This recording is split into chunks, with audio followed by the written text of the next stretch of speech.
When you start streaming, one of the first things you're overcome with is what gear should you invest in first? The gear that I've accrued over all these years has taken time. I didn't get all of the stuff all at once. It's been a series of purchases and donations from sponsors over the course of like 4 years.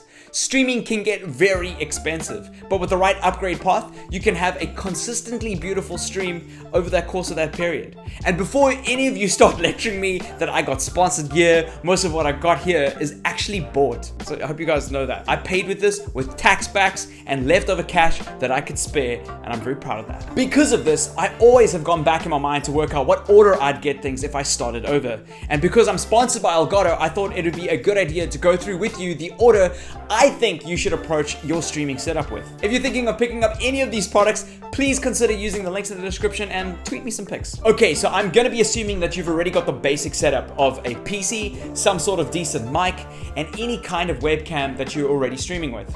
This is the base level starting point for any streamer. All of Elgato's kit, excluding the HD60, because that's pretty fundamental, exists to improve the level of your streams. Elgato's main mission is quality and refinement. So the first thing you should be getting is the Elgato key light. I know this sounds really counterintuitive, but it's something I wish that I'd known a little bit sooner. If you've got a basic webcam or a camera setup like a Logitech C920, a Logitech Brio, one of the biggest challenges of these devices is the sensor size. All cameras have a sensor that receives light. The bigger the sensor, the better the image quality, especially in low light situations. If your light is too dim, which is often the case with streaming, the camera will appear to be skipping frames or running slowly. I'm sure you've seen this in your recordings at home already. You don't need to get a whole new camera off the bat.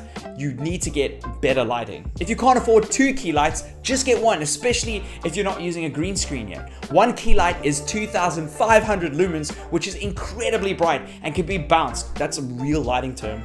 Off a white wall if your desk is pushed up against it. They may seem pricey, but I own a few other LED panels I used before my key lights that cost close to the 3,500 Rand mark, but don't have the feature set Elgato's have. 2,500 lumen brightness, like I've mentioned, built-in diffusers, a very thin form factor, color temperature and brightness adjustment, desk-mounted light stands with clamps, and built-in Wi-Fi that's controlled with either your PC, your phone, or a Stream Deck. It's a simple yet powerful product line, and I'm secretly hoping that they bring out an RGB panel. Please guys, the more RGB the better. Next up should be the Elgato HD60S. The Game Capture HD60 was the first Elgato product that I got. I needed to record gameplay and cutaways for both this YouTube channel, but also for the broadcast television shows that I worked on. It allowed me to play the game at the same time as outputting a separate HDMI feed for the show's producers, a nifty little benefit for live TV production. It's small, compact, and works on pretty much every HDMI signal that I threw at it. I've even outputted an Apple TV to it, which if you watch my streams on twitch.tv/Hinds, a cheeky little shout out there,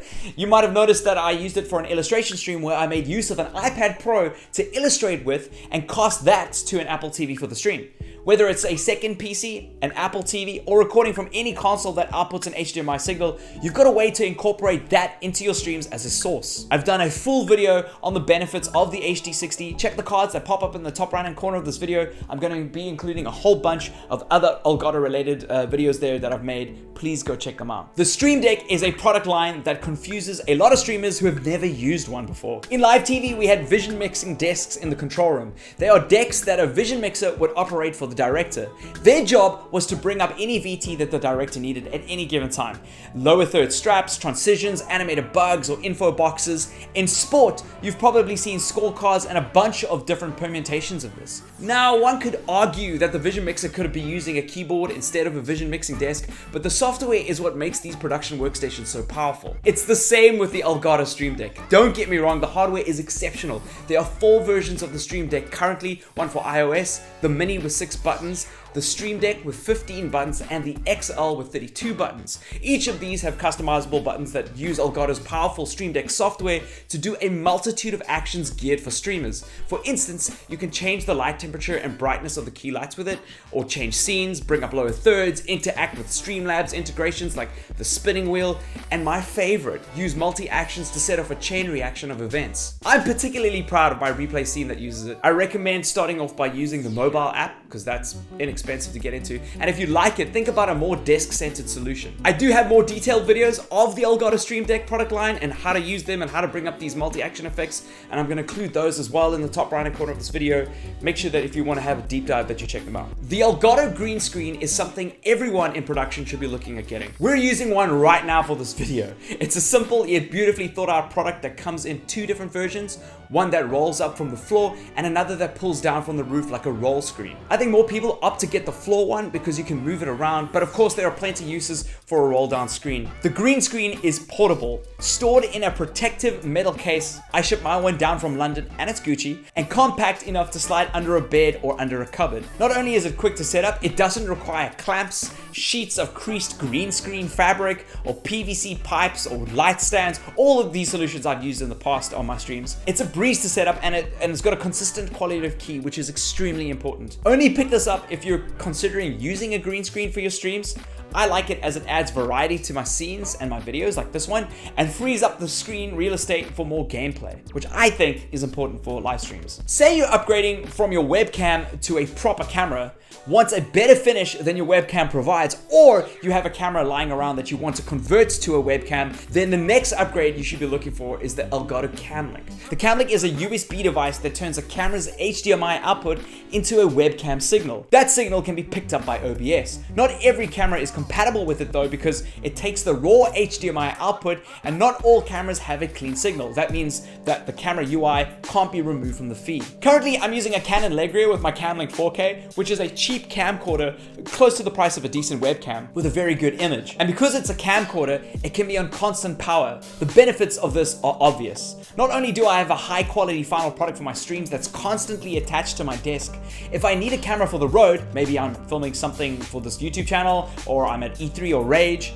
I've got one. I don't have to get a webcam and a separate camera. Alright, say you've got it all. The streaming setup is looking fresh, you're well lit, you've got a baller camera, your stream deck is rocking some mind-bending stuff in your stream, and your only bottleneck is the fact you're running everything off of one PC, then it might be time to build a second rig. I only recommend this solution for those of us that are made of money, it's expensive, or are streaming as a career. A dual PC setup allows you to play games on one dedicated gaming PC and leave a second PC to handle all the processing and encoding of the stream. There are other hacky solutions, but I've always felt that dedicated hardware for a solution is optimal. It's how we treat audio, for instance. It's better to have a device that does post-processing like a mixer instead of having everything just run through your software. The ultimate devices Elgato have for game capture are the HD60 Pro and 4K 60 Pro. They are PCIe capture cards that are installed directly into the PCIe slots of your streaming PC's motherboard. They both receive an HDMI input for the signal, just like the HD60S. Both of them have fractional lag, so are pretty much real-time capture devices, which is convenient for syncing every source in your stream. They both do 60 FPS, and the 4K Pro ingests 4K if you have an Xbox One X or a PlayStation 4 Pro. This is the top of the line. Most people here will invest in the HD60 Pro. It's a great card over the 4K 60 Pro, but users who need a 4K signal already know who they are. So that's my recommended upgrade path. Let me know what you guys think, and if you've got any other different opinions in the comments section below. Really looking forward to hearing you guys' opinions. I'll see you guys in another video. Cheers.